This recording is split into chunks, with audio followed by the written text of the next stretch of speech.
Boa noite a todos. Boa noite para quem estiver. Boa noite para quem estiver nos assistindo pela internet. Hoje eu vou abordar um livro que eu estou lendo. Quem quiser depois ler o livro é do Hermínio C. Miranda. Nossos filhos são espíritos. Eu nunca tinha lido um livro dele, ele está bem assim, é bem fácil o entendimento, bem simples a linguagem e esclarece, eu vou relatar um capítulo, que é o primeiro capítulo, e ele segue várias narrativas em torno da reencarnação dos espíritos, que vem como os nossos filhos.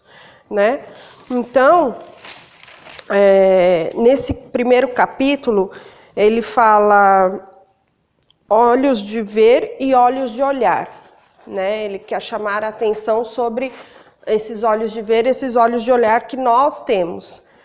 Nesse capítulo ele coloca o fato da reencarnação. Ele começa, porque todos nós, antes de sermos pais, somos filhos e temos filhos, é um ciclo.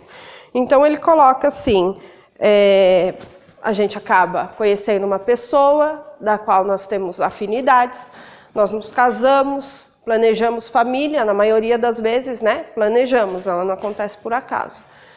E vem os filhos. E aí você tem aquele planejamento de meses a fio, sobre enxoval, nome do bebê, decoração do quarto, decoração da casa, como que a casa vai ser para receber aquela criança, quem vão ser os padrinhos, como vai ser batizada. A gente se programa sobre tudo isso, mas a gente não se programa em receber um espírito. A gente se programa em receber um filho, A gente não vê que é um espírito que está vindo. A maioria das pessoas tem a noção de que o bebê, quando nasce, é um espírito novinho em folha. Nasceu um bebê, é um espírito, acabou de criar, é um espírito novo. Quando, na verdade, não é. Quando, na verdade, é um espírito que já veio de existências imensas, Então, é o que ele fala, a gente se prepara, fisicamente, materialmente, mas não se prepara espiritualmente para receber aquela criança. Sem saber que aquela criança, na maioria das vezes as pessoas não sabem, que o espírito já está ligado ali ao feto, ele não está incorporado no feto, A consciência do espírito está ali no feto, ele está se desenvolvendo, ele esquece o seu passado e se liga, Aquele feto, e ali ele se desenvolve e tal. E as pessoas só pensam assim, meu bebê, meu bebê, meu bebê, mas às vezes esquecem de conversar, às vezes esquecem de avaliar que aquela criança que está vindo é um ser completamente cheio de resgates para você com ele e ele com você. Porque ele vem de outras existências e geralmente nós encarnamos naquela família que nós temos um planejamento.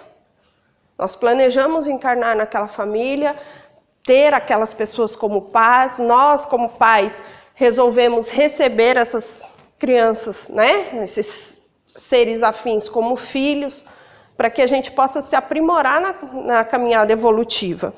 E aí, corta-se o cordão umbilical, tem todo aquele preparo, vai para o parto, corta-se o cordão umbilical e te entrega aquele bolinho de carne morno. E aí você fala, e agora? Quando você não tem o olhar da espiritualidade. Você olha para aquela criança e fala assim, e agora? Eu sou responsável por um ser, eu sou responsável por uma criança, eu tenho que trabalhar, eu tenho que alimentar, eu tenho que cuidar, eu tenho que suprir. Mas as pessoas não pensam no lado espiritual.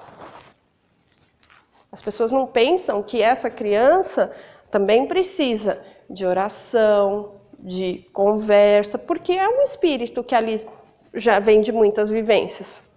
As pessoas se preocupam com o bem material a suprir aquela criança, E aí ele coloca assim, que nesse misto de emoções, que a gente fica, extasiado, Até mesmo nós que somos espíritas ficamos extasiados em ver aquele bebê tão fofinho, tão bonitinho, e a gente acaba não enxergando o lado da reencarnação. O quanto esse espírito, às vezes, sofreu para reencarnar. Porque, segundo relatos, o desencarne é uma libertação. Porque você se desprende do corpo físico e se liberta. E o nascimento, já algumas regressões que foram feitas, relatos de alguns espíritos que já desencarnaram e relataram por mensagens, o ato de nascer é muito doloroso. Porque eles sentem, o espírito sente sentir aquele canal, né, do nascimento, aquele clarão de luz, aquele monte de gente falando.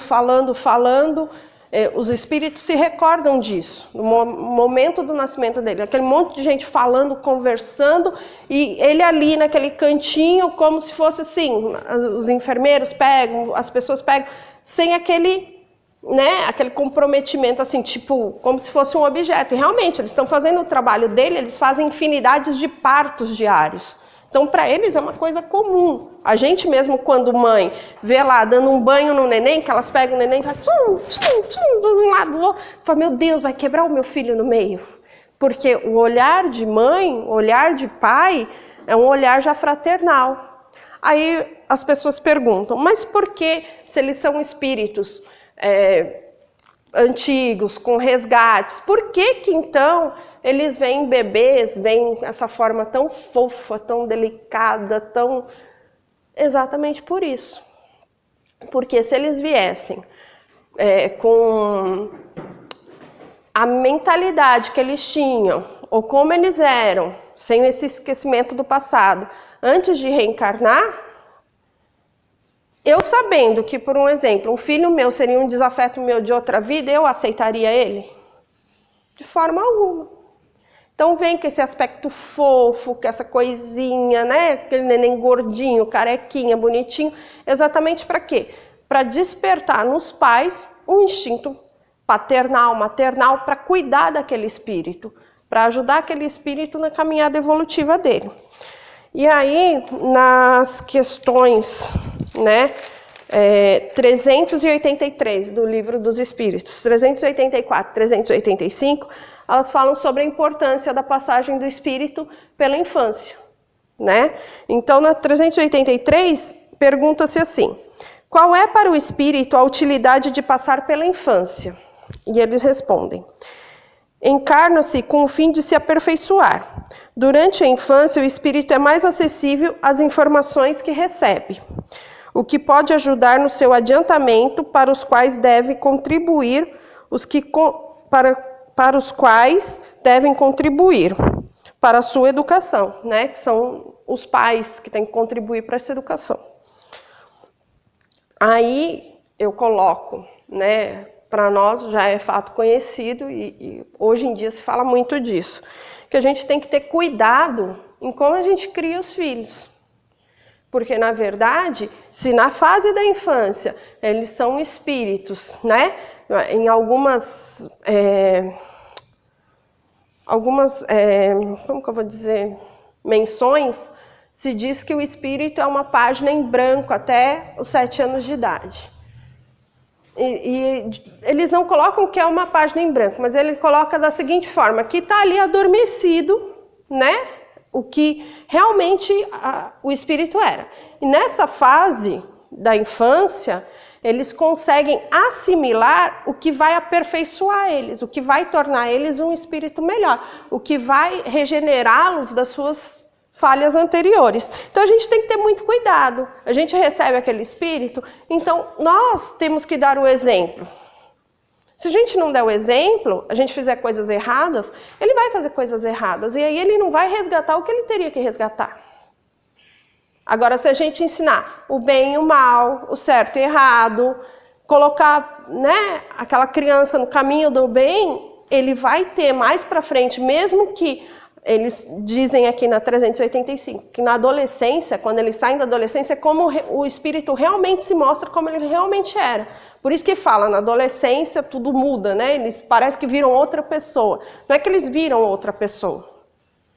O espírito coloca vamos dizer, a realidade que ele era em outra vida. Aquelas remanescências que ele trouxe de outra vida, ele desperta na adolescência. Então, por isso que é importante, na fase da infância, a gente colocar o certo e errado, né? Olha, não faça isso, não pegue uma coisa que não é sua, porque ele vai adquirindo esse aprendizado, né? Para poder trazer coisas boas para essa existência dele. Na questão 384, pergunta assim, por que os primeiros gritos da criança são de choro? Não precisava nascer chorando, né? Mas por que é de choro? Aí eles respondem, os espíritos respondem, para que se desperte a mãe, a fim de provocar os cuidados necessários com a criança e despertar o amor. Na maioria dos casos, realmente, as mães, quando vem a criança chorando, é instinto maternal. Até uma mulher que não é mãe vê uma criança chorando, ela vai ali, mas o que está acontecendo? Né? Posso ajudar? Tal. Só que em alguns casos, como nós vemos hoje em dia, muitas mães, às vezes, agora até que acho que deu uma parada, mas estavam se jogando muitas crianças fora, né? Se jogava no lixo e tal. Então, esses espíritos que jogavam essas crianças fora não estavam preparados para a maternidade.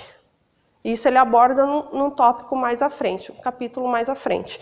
Então, hoje em dia, em vias de regra, né? Na época que foi escrito o livro, realmente todas tinham esse comprometimento. Hoje em dia, muitos espíritos que nascem não estão preparados para ser mãe. Aí pega aquele bebezinho, vai lá e joga no latão do lixo, joga. Então, não chega a ser uma via de regra. Mas o fato principal é que ela chora para que se desperte os cuidados, o amor, o carinho, né? A gente pergunta, quando vem o filho, a maioria das vezes, poxa, como que eu vou suprir? Quem que é esse ser? De onde que ele veio? Né? Como que eu vou ajudar ele na caminhada dele? E a gente fica se perguntando, como vai ser? Como vai ser daqui a alguns anos? Como será que eu vou ser como mãe? Ou como será que eu vou ser como pai? Eu me lembro muito bem, quando eu tive o Gustavo, eu tinha 26 anos. E eu falava assim, nossa, quando ele tiver 10 anos eu vou ter 36. Eu já imaginava, os 10 anos já passaram, já vai para 13 e a coisa não muda tanto. Só que eles crescem, você tem que passar, né, a orientar mais. Chega, como diz minha mãe, até os 12 a gente educa, depois dos 12 a gente orienta. Eu cresci com a minha mãe falando isso, até os 12 a gente educa, depois dos 12 a gente orienta, porque eles começam a ter outras vivências, conviver com amigos, com colegas, então você vai orientar, isso é o certo, isso é o errado. Olha, tal coisa colega fez, mas não é legal você fazer. Então você vai colocando essas colocações para eles. E aí a gente começa a se preocupar que aquela criança que você recebeu ali, aquele boninho de carne morno, começa a crescer, e aí você começa a parar e pensar assim, poxa, e se ele não der certo na vida? E se de repente ele não conseguir chegar lá na parte da faculdade, fez a faculdade, terminou a faculdade, mas aí não consegue um emprego? Né? A gente fica tal qual como os pássaros, quando os seus filhotes emplumam, eles voam. E a gente tem que aprender a fazer isso. Na maioria das vezes, alguns pais não sabem se desvencilhar dos filhos, né? Então fica, né? Quero meu filho comigo, quero dentro da minha casa, quero perto de mim, mas a gente tem que ter a consciência que ele vai voar. Eles estão conosco, eles não são nossos. Nós vamos cuidar, nós vamos proteger, mas em determinado momento ele vai ter que partir. Aí a gente fica perguntando, mas vai partir, vai para outra cidade, vai fazer isso, vai fazer aquilo, e fico preocupada. A gente tem que parar e pensar. Eles são seres individuais. O que eles vão fazer com a vida deles, a partir de certo momento que eles alçarem voo, vai ser um problema deles e não mais nossos. Porque eles estão usando o livre-arbítrio. Deus deu a nós o livre-arbítrio, nós usamos. Nós saímos dos nossos pais, nós casamos, nós criamos família. Em determinado momento, vai ser a vez desse espírito também. Se você orientou ele direitinho, se ele soube a caminhada, ele vai saber alçar o voo. O que ele vai fazer na revoada dele, aí já não nos compete mais como pais. E aí, a gente tem que aprender, porque a gente fica apreensivo, a gente tem que aprender que confiar em Deus é sempre a melhor forma, porque todos nós somos filhos de Deus. Todos. Inclusive os nossos filhos, né? Quem puder e não tenha visto ainda, que puder, veja o filme A Cabana. Ele fala muito bem disso. É um filme muito bom. Eu recomendo. Ele fala sobre Deus, fala sobre Jesus, fala sobre o Espírito, e ele coloca dessa forma que todos somos filhos de Deus, né? E a gente se pergunta da infância, para que ela serve, que eu respondi no Livro dos Espíritos, e na questão 385 é colocado assim: qual o motivo da mudança que se opera no caráter a uma certa idade, e particularmente ao sair da adolescência? É o espírito que se modificou? A resposta é bem extensa. Ela pega mais de uma página. Aí eu dei mais ou menos uma resumida. Quem puder depois consultar, é sempre interessante. Resumidamente, disse o seguinte, foi o que eu falei: o espírito retorna à sua natureza, aquela natureza que ele tinha de outras encarnações, né? Como ele era. Ainda existe para nós um certo mistério sobre a inocência do espírito. Por quê? Porque tem todo esse processo de, não é regredir, mas de fazer essa menção para reencarnar, né? Como diz no livro do André Luiz, tem todo um preparo que nós conhecemos superficialmente. Mas existe todo um mistério em torno disso para que esse espírito reencarne. Então, ele ganha essas características de bebê, fofas, meiguinhas, a fim de que nós recebamos essas crianças para despertar os cuidados, né? Porque se a gente sabe que aquele espírito não é afim, não é um espírito familiar, talvez nós não o receberíamos. Se ele me matou numa outra vida, como que eu vou receber meu assassino? Então é melhor nem ele ter o conhecimento disso, nem nós. Por isso que temos o esquecimento do passado.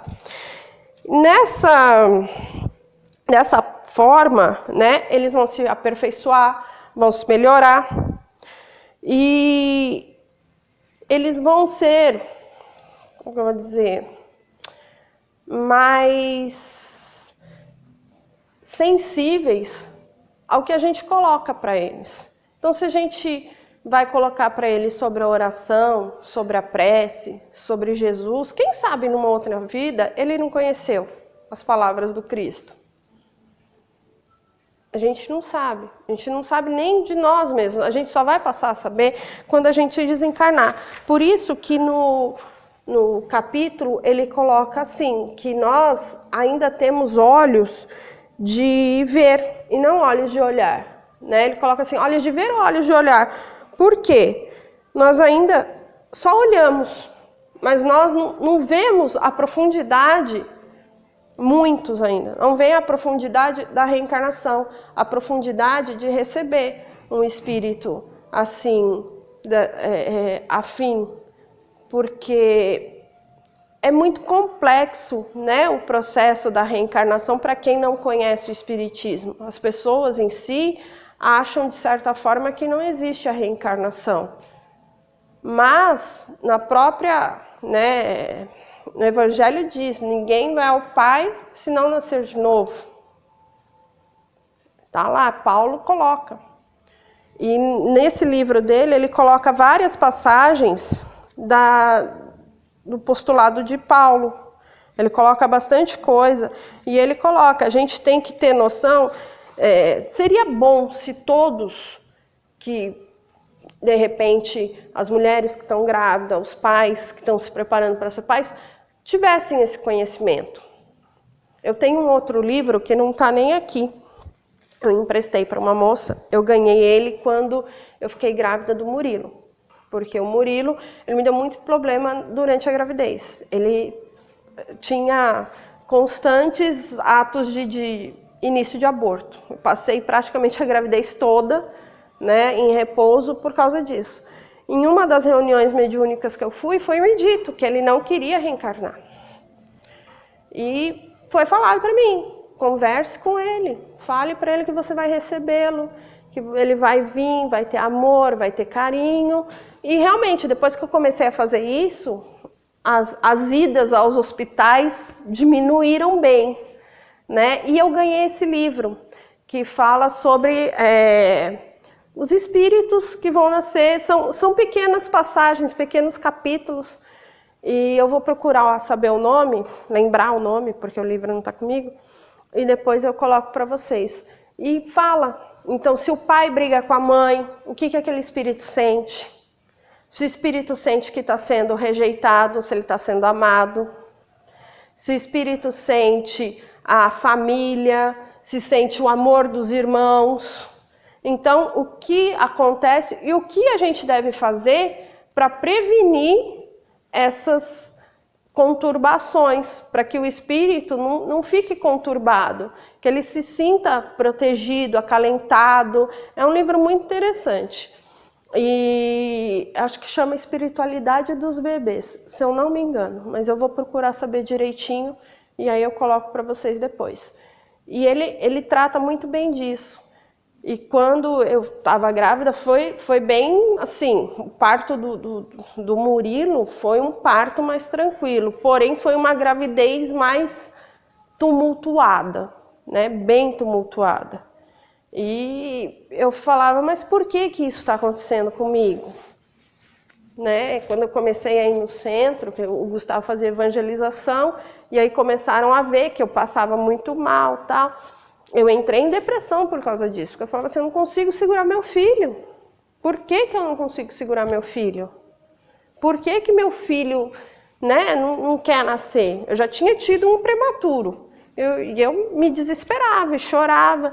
E aí foi feito tratamento para mim, para o bebê, tratamento em passes. E diante disso foi me despertando. Conforme eu fui lendo sobre o assunto, foi me despertando o interesse de saber da vida dos espíritos. Porque até então sempre fui espírita, desde os meus 18 anos. Mas eu não me aprofundava no assunto. Sabia, existe a reencarnação. Bem, pronto, acabou. Mas a ponto de saber se era um espírito antigo, de outras vivências, lia os romances espíritas, tal. Aí foi quando eu comecei a ler mais livros de estudo, comecei a ler mais André Luiz, ler mais os livros do Chico, procurar outras biografias e procurar me aprofundar. Então, geralmente, eu me volto mais para a área infantil, tanto para dar palestra quanto para evangelização, porque me despertou esse interesse. Porque eu falava assim, poxa, realmente é um espírito antigo. Aí você começa a avaliar o que seu filho faz. Quando você tem os olhos de ver, você começa a avaliar. Mas realmente, isso aqui eu me ensinei para ele. Como que ele sabe tal coisa? Como que você explica um espírito que ele, com 3 anos, toca piano? Ou que é um gênio na matemática? Ele vem, ele trouxe esse conhecimento. Se você não ensinou ele acabou de sair das fraldas e ele faz, né, algumas... Porque existe crianças que têm uma capacidade intelectual imensa. Assim como tem umas que dão lições de moral com 4 ou 5 anos, ensinam muitas coisas para os adultos.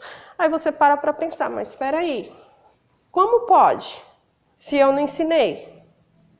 Hoje eles já vêm tecnológicos, até então é normal, eles não brincam mais com bichinhos de apitar, eles engatinham para pegar o celular do pai ou da mãe. Isso hoje em dia é fato. Acho que a luzinha do celular deve chamar mais atenção do que os bichinhos de apitar na nossa época. Então, eles já nascem tecnológicos, eu já falei isso em outra palestra, né? Porque eles vêm de uma geração que está reencarnando exatamente com essa finalidade, né? Eles são mais inteligentes, né? Vamos colocar assim, do que nós, na parte da internet, dessas coisas de tecnologia. E aí a gente se coloca assim, por quê? Por que eu tenho um filho que é mais adiantado do que o resto da sala? Por que eu tenho um filho que, enquanto todo mundo escreve em letra bastão, letra de forma, ele escreve em letra de mão? Por que eu tenho um sobrinho que ele já consegue juntar as palavras antes de outra criança, sendo que o ensinamento é igual? Por isso que a gente fala que é muito importante o papel do pai, do educador, porque está formando ali novas perspectivas, novas visões para um espírito que já vem de outras vidas. Então ele vai pegar aquilo que você está colocando para ele, ele vai assimilar no conhecimento que ele já tem. E a partir dali ele vai aprimorar. Por isso que todos ainda, nós estamos engatinhando rumo à evolução? Estamos, mas nós estamos evoluindo. Então, isso é importante para o nosso aprendizado. Nós, como pais, quando recebemos esses espíritos, a gente ter essa noção, esse conhecimento, para a gente saber que realmente eles precisam do nosso auxílio, da nossa ajuda para essa caminhada. E para eles, para o aprimoramento. Vai servir para o meu aprimoramento, vai servir para o aprimoramento deles. Porque lá na frente pode ser que eu seja filha. Pode ser que meu filho seja meu pai. Ou minha mãe. A gente nunca sabe. A gente só vai passar a saber isso quando desencarnarmos, que for revelado o véu, né? For tirado dos nossos olhos o véu. Que a gente ainda não enxerga as coisas completamente como se deveria. A gente só consegue ter essa visão no plano espiritual. No plano material a gente não consegue visualizar isso, a gente consegue ter uma noção através das leituras, através dos livros, através dos filmes, a gente tem uma noção, mas a realidade, o fato real, a gente só vai ter quando a gente desencarnar. Tem um vídeo muito legal que chama Reencarnar é Precioso. Eu não quero, eu não estou preparada, eu não quero, Gustavo. O que tá pegando, Lilian? Você não prestou atenção no que eu falei? Eles me disseram que eu vou reencarnar. Reencarnar! E ainda esse ano. Isso não é bom? Não, isso é péssimo. Porque eu vou ter que começar tudo de novo, vou ter que nascer de novo, vou ter que ser criança de novo, aquela coisa babenta, vou ter que ser uma adolescente de novo, cheia de espinhas, com aqueles hormônios assim, a mil. Eu não quero, é chato. Ô, Lilian, calma. E pior que eu tenho que me acostumar de novo às necessidades do corpo. E tem 40 anos que eu não faço o número 1 e nem o número 2. Eu já até esqueci como é que faz. Não, peraí, o número 2 tem que fazer uma força. Não dá pra esquecer. Não, você vai reaprender, Lilian. Isso não é nenhum bicho de 7 cabeças, não. Justamente a fase da infância é pra gente se acostumar com o corpo de novo. Eu não sei se eu vou ser rica, se eu vou ser pobre, não sei se eu vou ser gorda, se eu vou ser magra, se eu vou ser alta, se eu vou ser baixa. Gustavo, eu não sei se eu vou ser mulher ou se eu vou ser homem. E eu tô muito acostumada a ser mulher, muito tempo sendo mulher. E o homem tem aquele negócio a mais. Mas se você já tá acostumado a ser mulher, você vai tirar de letra ser homem. Porque ser mulher dá muito trabalho, né? Ah, é verdade. Tá vendo, Leila? Você só tá vendo as coisas que te dão medo. Você tem que pensar nas coisas boas, nas novas experiências. Você vai se melhorar. Aí é que tá! A barra vai ser pesadíssima, porque eu fiz muita coisa errada na outra vida, entendeu? Imagino. Não, você não imagina. E você vai ficar estagnada? Não, estagnada não, mas eu preciso de um tempinho pra me preparar psicologicamente. Que tempo é esse? Então, 200 anos. 100? Ô, Lilian, pensa nisso como uma aventura. Uma aventura épica. Você viu O Senhor dos Anéis? Vi e achei uma bosta. Ô, Lilian. Ué, eu não tenho vocação pra ser Frodo, não. Aquele cara sofre o filme inteiro. Mas era a missão dele. Tudo bem que ele comeu o pão que o Sauron amassou, mas ele teve sucesso, entendeu? Ele fez amigos na jornada dele. Mas tinha aquele bicho feio atrás dele todo. Eu sou precioso, é precioso. Ai, que coisa chata, vontade de matar esse bicho. Sim, a gente tem que encarar os Sméagol da vida. É assim que a gente aprende, com pessoas imperfeitas como nós. Inclusive o Frodo, ele cai muito na tentação, né? Atrás de um simples anel. Isso são provas, são tentações que a gente passa na vida. Não precisa ser grande como no filme. São pequenas coisas do dia a dia, intrigas, fofoquinhas, entendeu? Sim, mas eu não quero. Não, Gustavo, eu não quero. Não, para a palhaçada, tá? Eu não quero. Corta isso aí. Quer parar de show, Lilian? Reencarnar é uma dádiva. Você vai querer ficar na erraticidade pra sempre? Sou errada. Sou errante. Sempre na estrada. Sempre distante. Mas olha só, Lilian, olha só, vamos combinar uma coisa? Mesmo de longe, eu vou estar sempre te acompanhando, tá? Eu vou estar sempre perto de você, tá bom? Mas eu sei disso. Ô, Lilian, que bom que você confia na minha amizade. É que você vai reencarnar também. Eu? Mas já? Tá com medo? Tá tranquilo. Tá retornável. Não, é porque eu ainda não tô pronto, né? Mas você não falou que é uma grande aventura? Então, eu sou o Frodo, você é o Bilbo Bolseiro. Thierry. Bilbo Bolseiro? Ah, não, eu não posso ser o Aragorn. Não, então eu vou querer ser a Mulher Gato. Ah, mas aí não é um épico. Ah, é assim, aquela roupinha preta é um escândalo.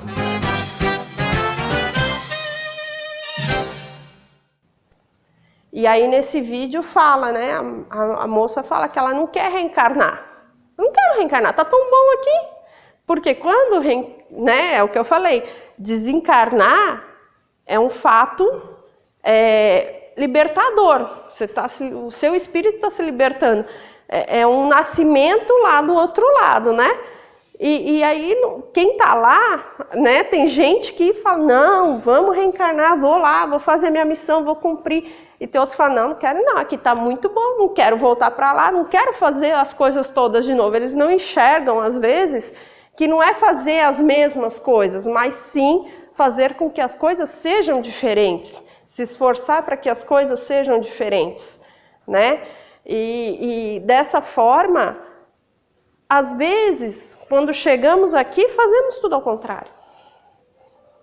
Aí o que vai acontecer? Quando a gente desencarnar, fala assim, poxa, eu podia, né, ter feito e não fiz. Igual tem uma passagem do livro muito interessante que ele coloca assim, a menina era extremamente rica, linda, bonita e tinha muito dinheiro, uma família rica, só que ela usava da beleza dela, da inteligência dela para humilhar as outras pessoas.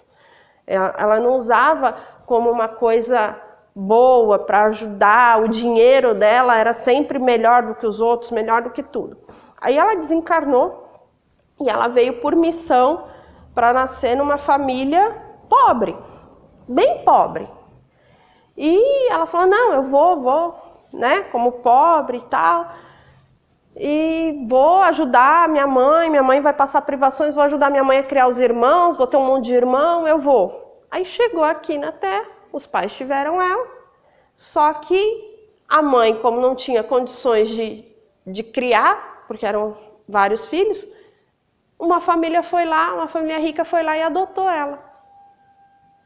E aí ela passou, só que antes, na outra vida, ela tinha nascido numa família rica. Nessa vida, ela acabou sendo adotada por uma família rica.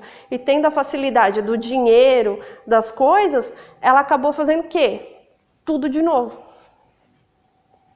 O que ela se comprometeu a fazer lá no plano espiritual, que era fazer diferente, ajudar na humildade, não, ela usou da beleza que ela tinha, porque apesar de ser pobre, ela ainda tinha a beleza, tal. Usou da beleza, usou do dinheiro para maltratar as pessoas, para não fazer a caridade. Então ela voltou para o plano espiritual quando desencarnou com, vamos dizer, um pontinho a mais para a próxima reencarnação. Tipo, agora você vai ter que fazer dobrado. Então a gente tem que ter a noção que a lei de Deus não é uma lei punitiva. Né? Deus não é mau. Ah, porque ele é mau, porque que ele me deixou reencarnar de novo e eu fazer tudo errado. Ele está vendo que eu fiz tudo errado e não me fala. Não, não é assim. Você tem o seu livre-arbítrio. É aquele negócio. Quando a gente tem um filho que faz uma coisa errada, a gente vai chamar a atenção do filho e vai falar para ele, ó, vai, mas não faz de novo. É a mesma coisa. Fez errado aqui na vida, na hora de reencarnar, Deus vai falar assim, ó, você vai, mas você não faz de novo, ele vai te orientar. Você vai ter orientação do plano espiritual, dos amigos celestiais. Vá, mas não faça de novo. Aí chega aqui, faz de novo, chega lá, fala assim, olha, eu não falei para você não fazer de novo, então agora você vai de novo, vamos tentar de novo, você não faça de novo. Não é uma coisa que te impõe, você é obrigado a fazer. Não, você não é obrigado a fazer. Mas tente fazer da melhor forma. É da mesma coisa que a gente coloca para os nossos filhos que são espíritos. Olha, seu amigo faz tal coisa, não é correto. Você pode até cumprimentá-lo, estar na mesma sala que ele, mas não faça. Como eu falei, a gente orienta depois dos 12, né? Porque aí começa aquele turbilhão de hormônios e aí a gente fala assim, a culpa é dos hormônios, né? Tá na adolescência, é hormonal. Não, nem sempre é hormonal. Às vezes ele desperta uma consciência, estava lá adormecida. Fazia parte dele. Só que o espírito vai ter que ter o discernimento de pegar aquilo que a gente ensinou com aquilo que já era da consciência dele, juntar, aprimorar e melhorar. Não é fácil. A gente está aqui como pai, a gente pode estar errando.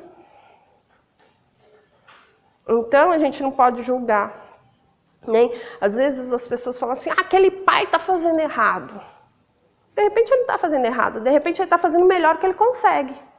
Porque o conhecimento dele vai até aquele certo ponto. Só que todo mundo tem que abrir os horizontes para enxergar novas perspectivas. E às vezes as pessoas só enxergam isso. Porque pensa assim, eu fui criado assim, a minha vida era assim, então tem que ser assim. As coisas não podem mudar. Sendo que a gente reencarnou para mudar as coisas. Para fazer as coisas acontecerem de uma forma diferente. Nós, como pais, temos que fazer as crianças evoluírem, se adequando ao século XXI, do qual vivemos hoje. Quem não tem filhos, tem netos, tem que se adequar, porque eles vêm com uma carga muito grande e tem que expandir os horizontes. Infelizmente, nos dias de hoje, ainda se cria muito na base do espancamento. Eu não digo nem da palmada, que a palmada não mata, como dizia minha mãe, como é que é? Pé de galinha não mata pinto. Mas tem gente que ainda espanca, tem gente que ainda força a filha a trabalho, né, escravo, forçado, tem gente que ainda cometem aqueles abusos sexuais com as crianças, coitadas. Mas, por quê? Porque veio de uma visão assim. E a gente como pai, como mãe, como vô, como vó, como educador, precisa ter uma visão ampla. Você precisa enxergar o que está aqui, mas você precisa enxergar 360 graus. Não adianta falar, mas meu pai me criou assim, eu vou criar meu filho assim. Não vai funcionar. Não vai, você vai dar murro em ponta de faca, porque não vai funcionar. É um espírito diferente de você. Não é a mesma pessoa que você. Não é a sua personalidade na criança. Ele tem a personalidade dele e você tem que saber lidar com essa personalidade. A gente, por pai, quantas vezes fala assim, eles vão me enlouquecer. Eles estão tentando me enlouquecer, estão quase conseguindo. Falo isso inúmeras vezes ao dia. Eu paro, penso, falo, não, eles estão, né, entre eles, irmãos, vamos dizer assim, eles estão vendo seus limites entre um e outro, se conhecendo, se colocando, eu me coloco, esse é o meu limite, esse é o meu espaço, esse é o seu espaço. Né? E de certa forma, é uma relação saudável, porque depois quando a gente cresce, que a gente fica adulto, você lembra daquela briguinha com o irmão, mas de uma forma muito legal. Você fala assim, puta, lembra quando a gente brincava? Não sei o que. Ah, legal, a gente brincava. Na visão do pai, o pai tá vendo uma briga fenomenal, quase uma disputa de Jedis. Mas na visão dos filhos, eles estão só brincando. Porque eles, vamos colocar, brigam, daqui 5 minutos eles estão abraçados. Ou estão vendo um desenho junto, ou estão vendo um vídeo no YouTube, ou estão brincando ali com um brinquedinho junto. Eles não enxergam como briga. A gente, como pai, como mãe, é quase um MMA que a gente enxerga. Fala assim, um vai matar o outro ali agora. Separa, pelo amor de Deus. Daqui a pouco você olha assim, você se estressa, você briga, e eles estão lá, de boa. Então, é isso que a gente tem que expandir os horizontes. Ver com olhos de ver, não de olhar. Você fala assim, ah, tô olhando. Olhar é aquele negócio, você olha assim, né? Não tem muito. Agora, olhos de ver, você tá vendo, você tá indo a fundo, você tá procurando saber, você quer se modificar. Você quer mudar as coisas. Então é muito interessante a gente tentar mudar a nossa visão, olhar os filhos que estão conosco, que eles não são nossos, eles estão conosco sobre a nossa guarda com um olhar diferente. Um olhar de que eles são evoluídos, sim, que eles têm capacidade de raciocinar, sim, eles têm capacidade de pensar, sim, e que nada tem que ser impositivo, mas tudo tem que ser conversado, orientado, para a gente conseguir formar cidadãos melhores, espíritos evoluídos, que a gente possa ajudar eles na caminhada. Eu espero ter passado para vocês, de alguma forma, a parte do que eu li. Quem tiver alguma dúvida, depois quiser colocar alguma pergunta, a gente pode estar respondendo. E eu agradeço mais uma vez pela atenção de vocês. Obrigada.